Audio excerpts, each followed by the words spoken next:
So earlier this year, we had a meeting with my mentor, Barrister Taiwo Akinlami, appreciation meeting for past years and all of that. We were quite a number in that meeting.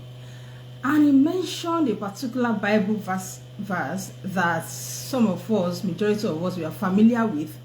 But when he mentioned it that day, it, resonates with me. Like I saw that passage in a very, very different light. And I would like to share today, starting my class on 3 hindrances, that prevents us from having a healthy, robust relationship with our teenagers. And that Bible verse is Psalm 124, verse 4. It says, like arrows in the hand of a mighty man. One version say a mighty man. Another version say like arrow in the hand of a warrior. So are the children of your youth. Like arrow in the hands of a warrior.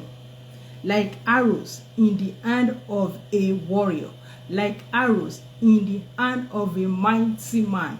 So are the children of your youth. So let's reflect on this Bible passage, right? It says children are like arrows in the hand of a mighty man, in the hand of a warrior, meaning that we are the mighty men, right? So thinking about this verse, I realized that the mighty, the warrior, determines how far the arrow would go. The warrior determines the length, the extent at which the arrow will go. The warrior determines the direction of the arrow, which means that if the mighty did not shoot the arrow in the right direction, there is no catch. He won't catch the enemy. He won't catch whatever is trying to, shoot the arrow at. Right? The arrow is shot. If the arrow is shot in the wrong direction, the mighty will not have the results that he has thought about. Right? And who is a warrior? A warrior is a brave and experienced soldier. A brave and experienced fighter. Meaning that we as parents, we are supposed to be brave. We are supposed to be experienced. We are supposed to have experience. We are supposed to have knowledge about parenting, about the child we are raising, about how to shoot the arrow. And there is no school of parenting, really, so to speak, like, when you grow up, you get married. After marriage, you go to school to go and learn parenting. Before you get married or before you begin to have children. There is nothing like that. There is no structure. There is no system like that. Once you just give birth to children, whatever means, you're already a parent. But this place is telling us that a warrior is someone who is experienced. So it means that you as a parent, you must be experienced. You must have knowledge. You can't parent in ignorance. It means that you can have the arrow. You can have the child as a mighty. You have the arrow, but you don't know how to shoot the arrow. You don't know anything about the arrow. Then there is nothing. That arrow is not going to achieve its aim. Right? As a warrior, it is important that you have strategy. You are knowledgeable. Those children in your hands, they are like arrows in the hand of the mighty. And when we are talking about the mighty, we are talking of a warrior. We're talking of a warrior. We're talking of an experienced soldier. Someone who knows what he's doing, that goes to the war and know what he's up against. Someone who has prepared for war. A mighty, a warrior does not go to the war front to start learning how to shoot an arrow. No, you wouldn't get to the war front and start asking someone, please teach me, how do I shoot this thing? How do I make it work? Which direction do I need to go? How far do I need to shoot this arrow? No, he will have done his own work. He knows what to do. He knows the power that he's up against. He knows the enemies that he's up against. He has taken care of his arrow. He has ensured that his arrow is in good condition. He has knowledge about how to shoot an arrow. He has practiced. He has rehearsed, right? He knows everything that he needs to know. Then he steps into the war with confidence that I'm going to win this war. That is what we are talking about. As parents, we are like that mighty man, and our children are like arrows in our hands, and depending on that direction that we want them to go, because the Bible says that train up a child in the way he should go, and when he's old, he will not depart from it. What way do you want your child to go? How are you training your child? What strategies are you employing to ensure that that child go in that direction that you want him or her to go? It is very, very important. So you want to look at yourself. Are you an experienced soldier? Do you know what you're doing? But you want to understand that this duty of a parent is a ministry. It is not easy. It is not something you should handle with levity, because you are raising a life, you are raising a destiny, you are shaping a destiny, you are shaping a nation, because that child is going to influence himself, is going to influence others, is going to be, the environment that child will be is going to be a whole lot of things, whether as a curse or a blessing. Like I read this afternoon of a girl who was sexually abused, who was raped by a guy. And this guy came onto her, acting all nice, giving her money, not asking for anything, not asking her to be his girlfriend and all of that. And then making this girl comfortable with him until he lured this girl to an hotel, raped her, filmed it, and threatened to expose the video if the girl should speak up. Somebody gave birth to that boy. So that boy has become a curse to that girl. So how are you raising your child? Is that that child is going to be a curse or a blessing to the society? So as a mighty, you are experienced, you know what you're doing, about parents. You need to have an open mind. You need to know the forces that we are up against.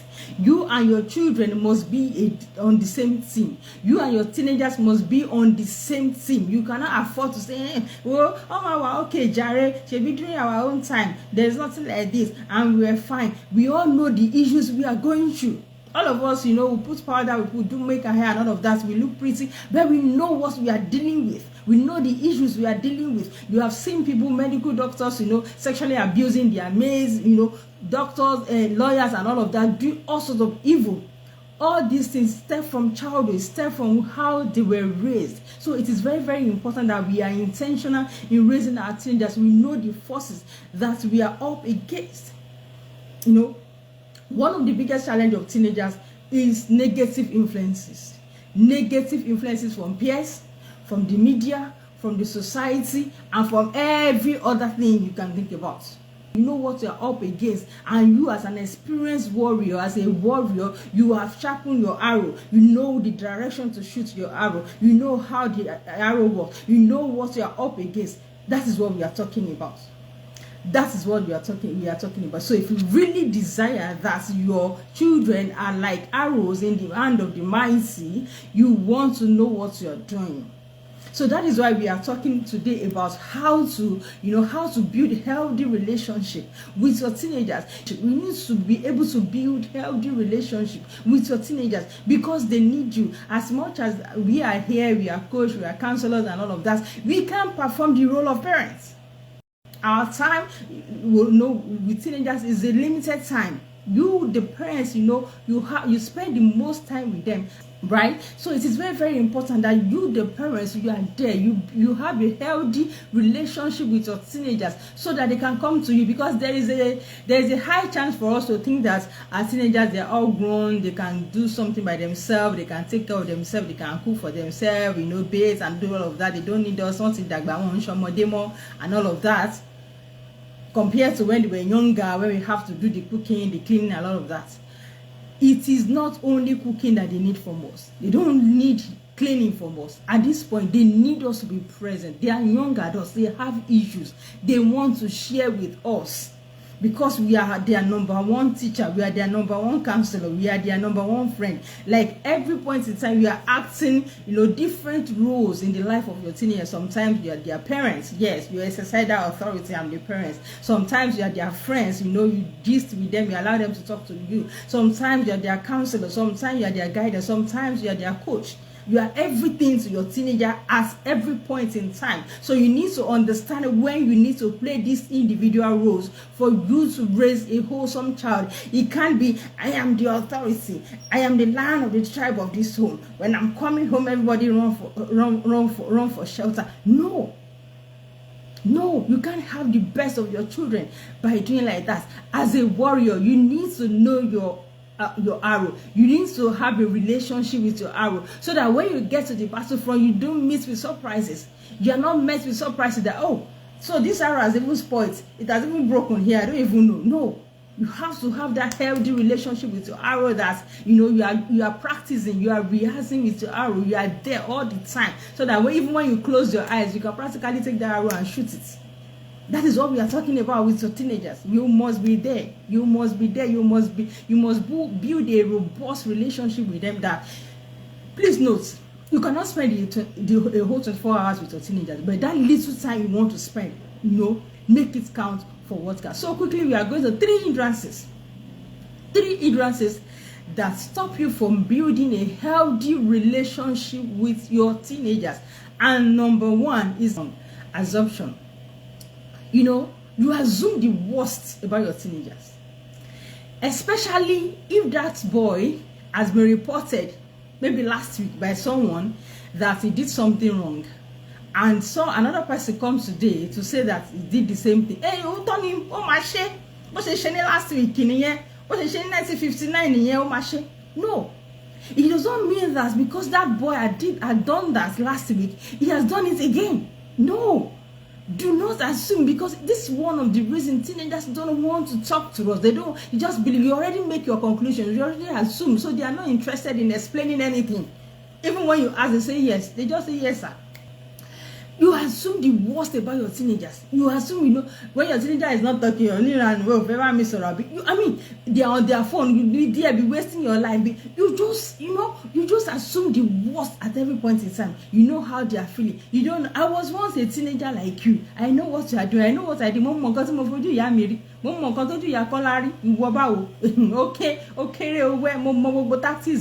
assume you know everything about teenagers. It will not help you to build that healthy relationship you desire with them. And some of the effects of assumption is misconception and miscommunication. You assume you know how they are feeling. You assume you know their emotions. You assume you know their without asking or allowing them, to speak up. Even when they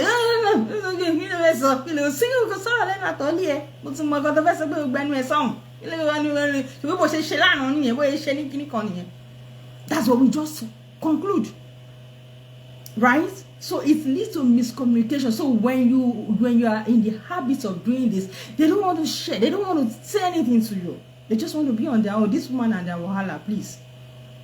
Number 2 effect of assumption is overreaction. For example, you can assume your teenager is disrespectful when they are overwhelmed. I was talking to some teenagers few weeks ago, and they were like, please, how do I, one girl actually asked me that question. He said, how do I deal with my parents? I'm overwhelmed. I'm preparing for IGCS, I'm preparing for Becker, I'm preparing for this exam, and my dad is always, if you fail this exam, if you do this one, yeah, we'll do this one.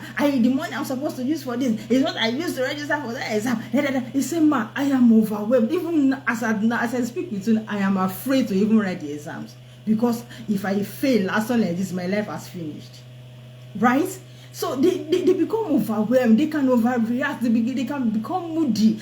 You need to ask questions at every point in time. It doesn't matter what they have done yesterday. Give them a grace. Give them some level of grace. Give them a room that they're going to change. Don't you want them to change?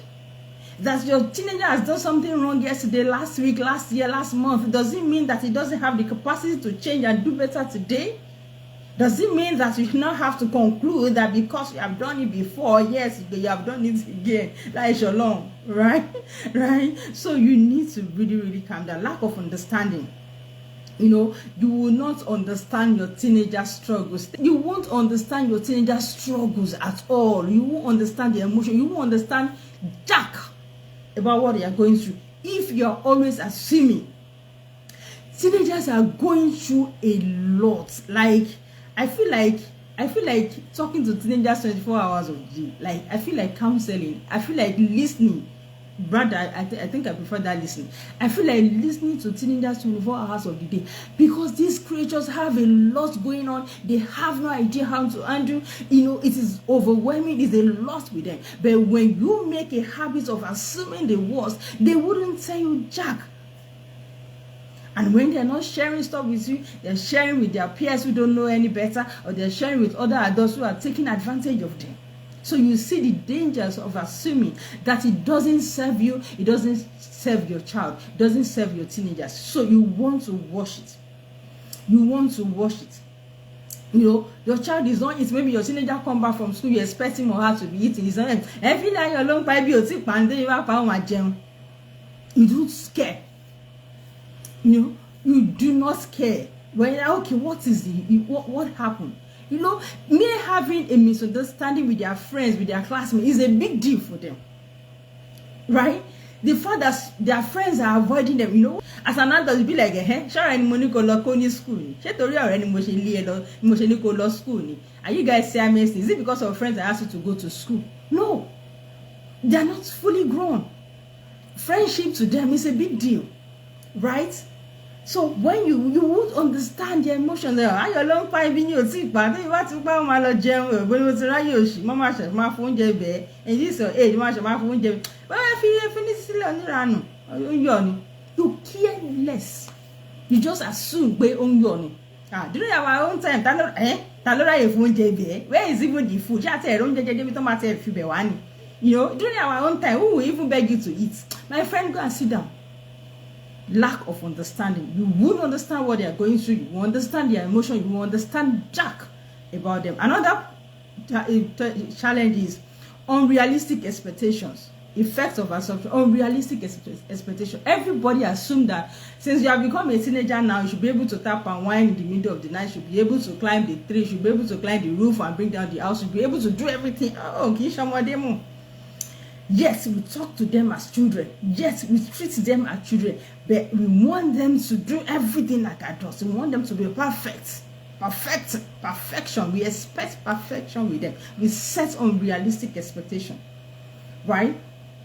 It is very, very, every family member, you know, every family member have expectation about your teenager. Come, what class are you now? Class SS2. What's your age? You are supposed to be in SS3 by now. What class I asked? Ask class. How much more ask class? Don't those students that don't know anything. Why not be in science? You're supposed to be in science class. Everybody have expectation. You just assume. You know, it leads to lack of trust. They don't trust you. Like they do not trust. They don't trust your judgments anymore. And when they don't trust your judgments anymore, it is not a good place to be. Assumption takes away their trust and lead them to withdraw or stop sharing anything with you. Or say they will not even bother themselves, because when I tell that, I can't even go near. Some teenagers can't even go near their father to say pim, because when daddy is even entering the house, born lion of the tribe of the home today, everybody paramo. Please, this is 2025. There's a whole lot these children are going through. We need to be there for them. Please, I'm begging us, especially fathers, I'm begging you, please be there. Solutions: apologize for past assumption. Call your teenagers, apologize to them. I am sorry. Remember, we are supposed to be on the same team with our teenagers, because we are fighting a common enemy. You know, like when couples are fighting, their fight shouldn't be against each other, right? Their fight should be against the enemy, which is the devil. They're supposed to be on the same team. So the same way you and your teenager, you're supposed to be on the same team. You want to call them and apologize. I am sorry for past assumption. You know, identify assumptions and clarify and correct. Then sit down with them. Okay, tell me, what assumption have I made in the past that you know that is not true? Share with me. How do I make corrections? Clarify going forward when I make assumption, because you're not going to change, you know, overnight. You're still going to goof. Like me, I still goof, right? As a parent, there's no perfect parents anyway. I still goof, but we have come to this place that my children can actually come to me and tell me, "Mommy, I'm so angry with you. What you did yesterday was totally off it," right? Oh, really? Then we talk about it. So identify assumptions, past assumptions, clarify and correct. Set new communication style. Commit to ask questions. So set new communication style. As more irrespective of how glaring the reasons, everything, still ask questions. Even a criminal who is caught in the real act of committing the crime, when he gets to the law court, if he cannot afford a lawyer, the government will give him a lawyer pro bono just to speak for him, even when he is caught in the act. How much more your teenagers? So even when the evidences are glaring that that child has done that, still allow him to speak, because when you take away the voice of your teenagers, you have taken away his power. You have taken away his human dignity. Your child should be able to speak up at every point in time, because you are not raising your child to function in the four corners of your home. You are raising a child that will go out into the world there that's become a jungle. Plan and check, once in a week. You can have a family meeting once in a week. Okay, let's talk about the past week. What have I done? What assumptions have I made? How would I have handled it and all of that? Please have that conversation, because when you create that environment, it makes your teenagers come to you at every point in time when they are having issues, because they are always having issues. So that takes us to number 2. Number 2 hindrance to building healthy relationship with your teenager is approach. Is your approach. This is how you communicate, how you correct, how you express your thoughts and emotions to your teenagers. Your approach means how you communicate, correct, or express your thoughts and emotions to your teenagers. Approach matters. We need to understand that teenagers, they are our children, right? They are no longer children, they are no longer toddlers. Science says that a child begins to feel shame from age 3. So your teenagers have the capacity to feel shame. So you want to watch your approach. You want to watch how you communicate. You want to watch how you discipline. Right? Because it's very, very important. When you approach your teenager as if he's a nobody, you belittle him or her. This reminds me of a woman. We were in a PTA meeting, and this woman was talking about his teenage boy. I was almost crying for this boy. Because if this woman could come to the public to do this to her son, then I could not imagine what this boy is going through at home. She was saying, if my son is the dirtiest in this school, in his former school, they have to strip him naked to wash his clothes. His room is so dirty. He will eat at home. He will not take the plates in the kitchen. He will leave the plates in his room. He will not wash. And I'm like, really? Why would you bring this to PTA meeting? And the students were there. We were having the meeting with the students. All his classmates were there. These boys, they are going to use this to torment him till they will graduate from that school. And this woman was going on and on and on. It got to a stage that the boy could not handle it, and he made an attempt to stand up, maybe to step outside, maybe to even go and use the restroom or something. And the mother was saying, hey, that's the boy I'm talking about. That's my friend. Go and sit down. I'm talking about you. You are going out. I'm like, oh, Jesus. You approach. Would you talk to your spouse like that? Would you talk to your friend like that? Would you talk to someone that's important to you like that? Would you talk to someone you love like that? And we all claim we love our children. And this woman loves her son. But your approach is so wrong. You're not going to get results. You have been using this approach, complaining, shouting, nagging, telling every other person who cares to listen about his misbehaviors and all of that. It does not change anything. And you still don't think it is right for you to change your approach. And you still continue in that approach of public shame, public disgrace, and what have you. No. This mother would not know anything going on in the life of that child. You don't even know what this boy is dealing with. But his elder ones, they're not like that. I raised him alone. Like his father is working in another state, so I'm always alone with him. And yada. Do you know whether he's missing his dad? Do you know, because the elder ones, they don't scare? Do you know how everybody deals with their issues? People deal with issues differently. The elder ones who you think that they don't care, they're even in higher institution, they are doing well. Do you know what they are using as a coping mechanism? Do you know whether they have one vice they're engaged in? You have no idea. Just because this one chose to express his own, probably, issues by just lack of motivation, then is the devil. Is the black sheep of the family. And the best way for you to approach him is that public disgrace. It is very, very wrong. So because of that, you won't even get to the root of the matter. You won't know what this guy is feeling. You won't know the issues that he's dealing with. Right? So it is very, very important that we watch our approach, we watch how we relate with our teenagers. And this can cause, effects of this is low self-esteem. Low self-esteem, unwillingness to even change. Since this is where you want to go, then let's go. Especially if that child is choleric. You want to be stubborn as a mother, this is how you want to go about it. Then me too, I will show you paper. Rebellious. And I said, oh, this boy is rebellious, and all of that. Fear, low self-esteem. And sometimes they may comply outwardly with what you say, but inwardly they are resisting you. And they're just waiting. They cannot just wait to get out of your presence. They cannot just wait to get out of your home. That is why when you get to a institution, they are another human being entirely.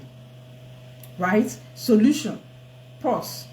Reflect before responding or reacting. Put yourself in their situation. How do you want to be addressed? When you have done something wrong, where at your low state, how do you want to be addressed? Like, take for instance, in your office, you have done something really, really not nice, and your boss called a staff meeting. Say everybody come here, we want to have a staff meeting. I said, this is Mrs. Oladele, see what she has done. She did this wrong yesterday. She was supposed to get this, and he started, and highlighting everything you have done wrong in the presence of all the staff. How would that make you feel? Compared to when he just called you in his office one-on-one, and like, madam, what happened? What happened? Why did this get to this stage? Why did you do this thing? Why is this document like this? Which one would you prefer? Please extend the same grace to your teenager. Instead of all this public reporting to every Sunday, Harry reporting to all uncles, all aunties, neighbors, and everybody who cares to listen, call your teenager one-on-one. It is public show of affection, not public show of shame. Call them one-on-one. What are the issues? What is happening? These are the things and the things and the things and the things we are doing. There is no appropriate way of be talking about it all these years, and there is no shame. What are you going to? What are the issues? And if you think that you can't get it sorted, get a counselor, right? Get someone to talk to your child. Very, very important. Put yourself in your child's situation, how you want to be addressed. Use calm and respectful tone.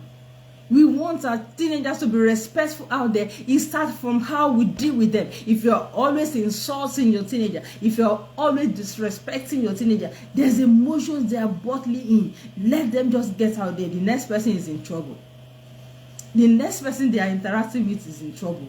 Because you are always belittling them, you are always talking down on them. Use respectful tone. Be calm. Sometimes we can be angry. Really, that's especially when you are teenagers can really push you to the edge. Like you have been saying one thing for like since the kingdom come, and they have not changed. There is a tendency for you to just lose it. It can happen occasionally, but ensure that it is not a habit. It is not something you do every point in time when things don't go your way. No, choose your battle. Be calming down, right? Another one is approach with empathy. It's very, very important. Just take for instance, you're having issues in your office. Your boss give you a work you can't even get done. Maybe you're supposed to work on a Excel. You don't know how to handle Excel, or something that you don't know how to do. You have a deadline and all of that, and you can't get it sorted. You didn't get it on time. You just have a very, very, very challenging day. How would you want your spouse to relate with you? Would you want to get home and your spouse be like, hey, we're not okay, If you want to be called anything, I've taught you this thing. You still don't know it. And you too, you should have asked somebody. And your spouse keep blaming you and blaming. How would that make you feel? The same thing, your teenagers that have been to school, teachers have insulted them, peers have insulted them, teachers have called them names. A lot has happened. They have mathematics topics, they have no idea how to solve it, physics, chemistry, and all of that, and they're just overwhelmed. And they now get home. And you too, you are like, you did not wash your plate before you go to school this morning. Oh yeah, you start nagging. No. Empathy, be present, understand them, but read body language. When your teenagers are coming in from school, when they are overwhelmed, you will know body language. Very, very important. Pick the right place and time. Pick the right place and time, especially for correction, especially for scolding rather, especially for scolding. Stop scolding your teenagers in public. Stop showing anybody that you are a disciplinarian and you don't take nonsense. No, they do not care. The mob don't care. You don't need to prove any points to anybody. You and your teenager are on the same thing. They have done something wrong in public. Okay, when we get home, you handle it. Do not prove any nonsense to anybody to the point of, hey, Kiloje, you want to multiply so? Oh, that's how you did it. You start insulting your teenager in the presence of everybody. To what end? Is that how you want to be handled when you do something wrong? No. So please, be careful. When your teenager has done something wrong, get home, handle it. Every other person will be fine. If they lie, they should not be fine. They will be fine. Last. Right? Set consequences. I'm not saying you should indulge. No, do not indulge your teenagers by all means. Set consequences and be consistent with it. But let your scolding be in your house, not to the vain pleasure of the public. Then shift from blame to solution. Instead of always blaming, they'll be doing a certain thing, they are not doing it very well, they are not getting it done. Instead of you don't know how to do this thing, you don't do this. Instead of hammering on the problem, you don't know how to do this, you don't know how to do that. I'll be training you. No, brainstorm on solution. Okay, let's sit down. Let's have a sit down. We'll be discussing this thing. We'll be talking about this thing for the longest period of time. How do you think we can get it done? Bring out the solution, right? Very, very important. You can also role play how you want like your teenager, you are the parents, I'm the teenager. How would you want me to approach you when you do this thing? How would you want me to talk to you when you do this thing? You too do the same way to me. Role playing is a great way for anybody to learn any skill. Then the last one, remember we are talking about 3 hindrances that prevents us from building healthy relationship with our teenager. Number 1, we have talked about assumption. Number 2, approach, and the last one is beliefs. These are our core values. Beliefs are our core values, opinions, ideas that shape how we think and act. And we are all products of our upbringing. We are all products of our programming. We are all products of our environment. We are all products of our experiences. We are all products of our exposures, right? So your belief system about teenagers, about parenting, about children goes a long way to impact on how you relate with your teenager, especially Gen Z, especially in this generation, that there's a whole lot going on in the social media space. Parents and teenagers and their teenager, they have different beliefs about certain things, and number one of it is, before I go into it, we want to talk about effects, right? Effects of beliefs, of not sharing the same belief with your teenager is arguments, misunderstanding, conflicts, arguments non-stop. You shouldn't have done this. This is how they do it. You're supposed to do it like this. Your mindset is different. Your beliefs are different. What they believe about dressing is not the same. Their dress sense is not the same as your dress sense. And you want them to wear a particular clothes, and they are saying, no, mommy, I cannot wear it. It's old school. And you want them to wear it. You want them to sing a particular song or not sing a particular song. No, mommy, is trending. It's not a bad song. It's not that bad now. You argue, right? So when you don't have these different beliefs it leads to arguments, it leads to conflict, it leads to misunderstanding, and all of that. Emotional distance, rebellion, pressure. They're rebellious. They're like, no, mommy, I cannot wear it. Oh, no, mommy, I must wear. Like, take for example, sometimes ago, I just discovered that my teenage daughter, she'll come home after school, she'll be wearing a ring. Where did you get this ring from? And I'm not saying, mommy, now, we're just playing. I saw it with my friend, and I just wear it, and I saw that it was fine in my hand, and I wore it. I said, God. And it's only when you were coming back home. My dear parents, the next time I went to the market, I bought ring for her. Even me that I don't even ring, even me that the mother, I don't use ring. I bought for her because I thought within myself, what is bad in wearing ring? It's not a sin. As far as Bible is concerned, there's nowhere in the world that said they should not wear ring. And it's not too, it's not overly out of place. I bought ring for her. She was like, really, mommy, you bought ring for me? She was excited, right? Even now, sometimes she remembers to wear when she's going to church or going out. Sometimes she doesn't even wear. Right? So imagine if I have said, why are you wearing ring? Even me, I'm your mother, I'm not wearing ring. Right? It will turn to a fight. We'll just be fighting over nothing. Right? So you just have to be careful. No judgment, it leads to judgment, rejection, distrust, secrecy. It leads to secrecy because that thing you are arguing that they should not do, they will do it in secret though. They will do it in secret, and you will not know. Like I saw a teenager who was buying a waist bead. Her friends bought waist bead, and she too, she bought. And this is a girl that I like, that I used to talk to, and I asked, why did you buy this waist bead? He said, because my friends are buying. So okay, so everything your friends are doing now, you too must do. Okay, that's okay. What if you not get home? If your parents see this, will they be say, ma, no, my parents, if they see, they will kill me. They will not see it, I will hide it. So such mother would never, in our widest imagination, think that our daughter is wearing waist bead, right? So it will lead to secrecy. Example of rebellion, I've mentioned dressing. You're not supposed to wear it. This clothes is not appropriate. No, mommy, it's what is in vogue. I must wear this earring. You just keep arguing over everything, right?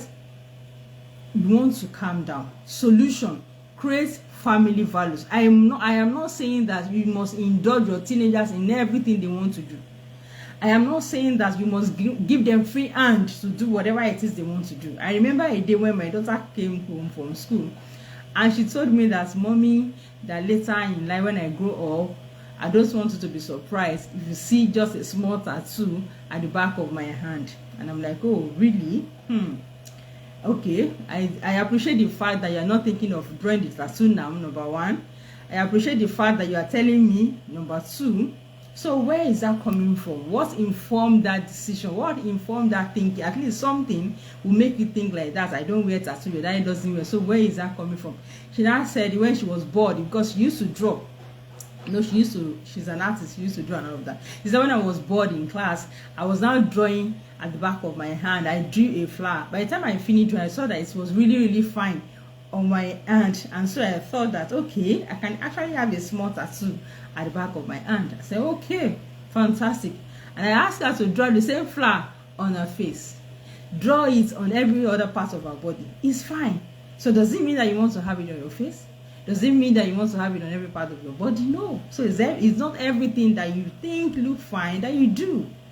Else you look like a masquerade, because if you want to do everything that you think looks good on you, you overdo things. So and we have that conversation, and at the end of the day, I showed her one video that I've seen online about tattoos and all of that, and she was like, okay, mommy, it's not that deep, no problem, I'm not doing this again. And we had that conversation, and there were no issues. So it is the fact that she can actually come to me, despite the fact that she knows that I would never approve of tattoo, she still comes to let me know that she might do it later in life, not even now. So that is the place, that is what we are talking about, for you to be in that place with your teenagers, your belief. So you are not going to indulge them. So create your family values. And at the end of the day, I related the information to our family values. One of our family values is godliness, is empathy, is respect, and all of that. So, and it starts from you respecting your body, respecting yourself. Why would you want to do it? Because at the point that you think that, okay, let me do a small one at the back of my hand, it will get to the stage, okay, let me do it on my neck one time, let me do it. Before you know it, you get out of it will get out of place. Please note, I'm not condemning or judging anybody that has tattoo, but for me, I don't want it, and I don't want my child, to go that route. So create family values and let everything align with your family values. And when you create your family values, it starts with you modeling the same thing. You are not saying one thing and doing another. You are not playing double standard, right? So when you are having that conversation, they want to wear certain clothes. Instead of saying, no, you must not wear it because I say so. No. What is the family value saying about it? Right? So ensure that you create a family values that align with everything you want to achieve, every value system, everything you want to say to your children. Create it. What is it saying? And ensure that you communicate same to every member of the family. It is not a family value that is only you that know. No. Your teenagers must know. So if you don't know how to create one, please send a DM. I have one an ebook on it. It's just 1,500 naira, just chicken change, right? That you can, create a robust family value for yourself, how to create it, how to teach it to your teenagers, that you stay with them from now to even when they are no longer with you. Very, very important. You want to get that ebook if you don't have family values. So ensure that everything you are pointing into your family values, you are pointing it to God. What is God saying about this? What is appropriate and all of that? You want to ensure your conversation is along that direction and not just say, you are not doing it because I say so. You're not doing it because I'm your parent. So by the time they get outside of your house, you cannot you cannot do anything. You cannot threaten them again. When they're in an institution or somewhere, you cannot threaten them again. They will do whatever they want to do. And you wouldn't like it, right? Listen to and understand. Do not judge. Like I have that conversation with my teenager. Imagine when she had told me that she was going to have a tattoo. Hey, over tattoo, over your my issue. You want to done it? Oh, see, you have seen it. Your friend, somebody in your class have done it. Abi, when I could have just assumed the worst, and then it just came from her drawing something from my hand. Not that she has seen it anywhere or anything, right? So it's very, very important for you to listen, to understand, and not judge. Not listening to judge, listen to understand. Educate, don't always enforce. Do not say, don't do this because I say so. No. Point is educate. Why don't you do it? What is the earth benefits? What is the really God benefits according to God? What is God saying about it? For me, we are Christians and we are big on God. God, number one. God or nothing. Jesus or nothing. Unapologetically, we are sold to God, right? So what is God saying about this thing? Is it what God wants you to do? Is it part of our family values? Does it make you happy? Does it excite you and all of that? Before all those ones, before whether it make you happy or excite you, number one is, does it align with what God is saying? And it goes to me too, not just to my teenagers, right? So it goes to you too as parents. You want to live by your values. You're not saying one thing and doing another. That is where you play double standard, and it's not going to work, right? Educate, don't always enforce. Let them know the benefits of doing or not doing. Number 4, choose your battles. Don't sweat the little stuff. Choose your battles. Like when I saw my daughter wearing ring, and I'm not a fancy of ring. If you like, buy your ring, 1 billion and 200 billion or trillion naira, it doesn't move me anything, right? I do not, right? For my childhood, I do not care about ring, but she cares, right? So I could have said, hey, why are you wearing ring? Even me, your mother, I'm not killing back and killing. I bought this for her. So choose your battles. It's not hurting. It's not harming anyone. Lead by example. Like I said, you must model it. Whatever you want your teenagers to do, please model it. As much as it depends on you, lead by examples, because they can see through your hypocrisy. They can see through your lies. They are not toddlers. They are not toddlers that you are going out, your toddler is crying and wants to follow you. So yeah, go and wear your conco shoe and meet me outside. Before that toddler comes out, you have dashed out. No, you can't do that to teenagers, right? They see through whatever it is you are saying. Number 6, give room for growth. Give room for growth. Give room for change. Give room for them to learn. Give room for them to master whatever it is you're teaching them, right? Now, I've told you yesterday, you always condemn. No, give room for growth. You have 18 years of their life to teach them.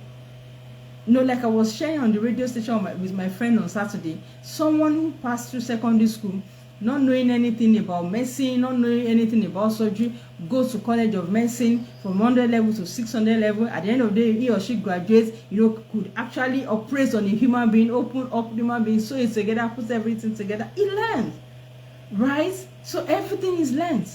Give room for growth. You can't call someone who is in medical school 200 level or 300 level to come and operate on a human being. No, he's still learning until he graduates. So give room for growth.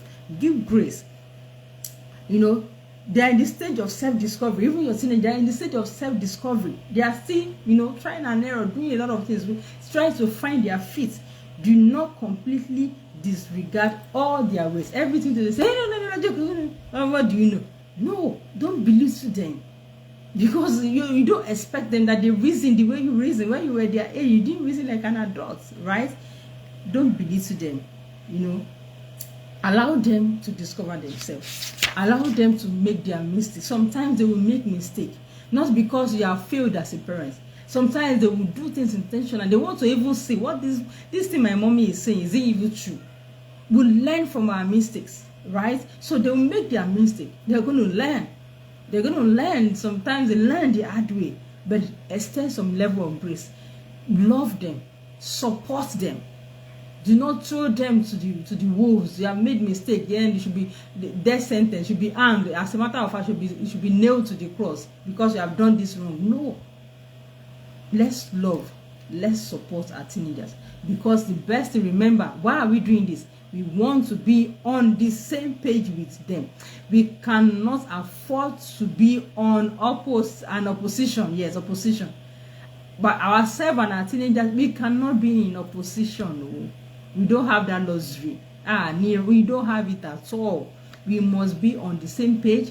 We must be in the same party. We must be on the same team. That is the essence of what we are talking about here.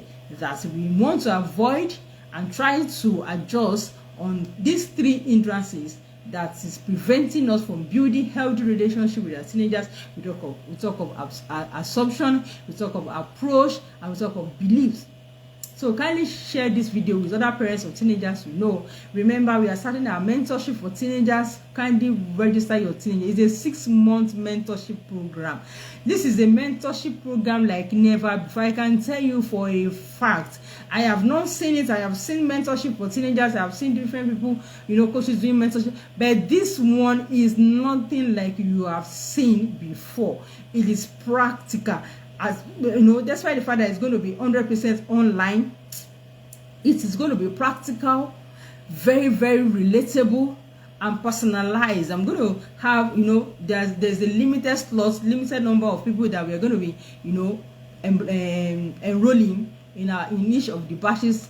The first batch now is the chosen generation. I'm going to have personal counseling session with each and every one of them 2 times before the 6 months. I'm going to have at least a minimum of 30 minutes or 1 hour with them, one-on-one, before they finish. 2 times, personalized counseling, practical sessions, strategies, fun. They can anonymous nights where they can share whatever they are dealing with anonymously, and if they want to share it directly, they can share it. Teaching them skills, teamwork. They're going to be learning teamwork. Immediately they enter into the academy, we're going to, divide them into teams, a team of 5 or 6. So they're going to start teamwork immediately. They're going to be having group activities they'll be doing every week. It is a whole lot. We're going to be having a guest every week come talk to them. People who are influential. We're going to be having them every month. Yes, every month talking to them. And the parents of these teenagers are going to be in a separate group where I'll be giving them feedback, updates about what is going on with their teenagers. Some I'll have to, message them privately. Some will have to come to the group, and they will have access to 2 parenting master classes. Remember, I'm not a parent coach, so I'm going to be inviting 2 parents coach to come and teach the parents of the teenagers who register for this mentorship for any topic of their choice. And one of those parenting coach is my mentor, Barrister Taiwo Akinlami. If you don't know Barrister Taiwo Akinlami, go and Google him. Go to his YouTube. Just watch 5 minutes video. You will be discipled. you will be discipled. So it's going to come, it's going to be one of the parenting coaches that will be teaching the parents on any topic of their choice. Parents of teenagers who register for the master class. Like I said, it is the mentorship class like no other. Like no other. I'm not just kidding. So please send a DM to secure a slot for your teenagers. And then I have a book, Notes to My Body is a hard copy, Notes to My Body, where we analyze challenges teenagers are going through, how to overcome, how not to get into vices and all of that. Is going at a token of 5,000 naira or 8,500 depending on your location plus delivery, right? It's part of the resources they will be using in the academy. We have a 30 days conversation, conversation to have with your teenagers on sex and sexuality, on relationship. We have that. There's a whole lot of resources that we have. So just send us a DM. Let us know your concern, especially as it concerns your teenagers, and then we have you covered. I'm not kidding. I'm not bragging. No, I do not brag. I don't like talking. For me is not really my thing, but I just have to do the talking. So when I'm telling you that I'm not bragging, when it comes to teenager, you have a teenager who is troubled, you want counseling, therapy session for your teenagers, mentorship, please send a DM. Register your teenager for our mentorship class. It's a 6-month journey. It's a 6-month journey. Even if the devil is saying that this boy, this girl, I have, we are going to take him back from the hand of the enemy by God's mercy. Because the Bible says, my people are destroyed. My people, God's people, he said they are destroyed because of lack of knowledge. So we are going to enlighten them. We're going to open their minds, a whole lot of resources. I cannot say enough concerning this mentorship. I am so excited about what God will be helping us to do with teenagers in this mentorship class. So please, I beseech you by the mercies of God, do not take my word for it. Just enroll your teenagers. Send a DM today and secure a slot for your teen. It's a 6-month journey, and I can tell you for a fact their life will never remain the same again. So share this video with other parents of teenagers. Send a DM if you have any question or clarification on any of our books or any of our program. Thank you, and God bless you. Bye.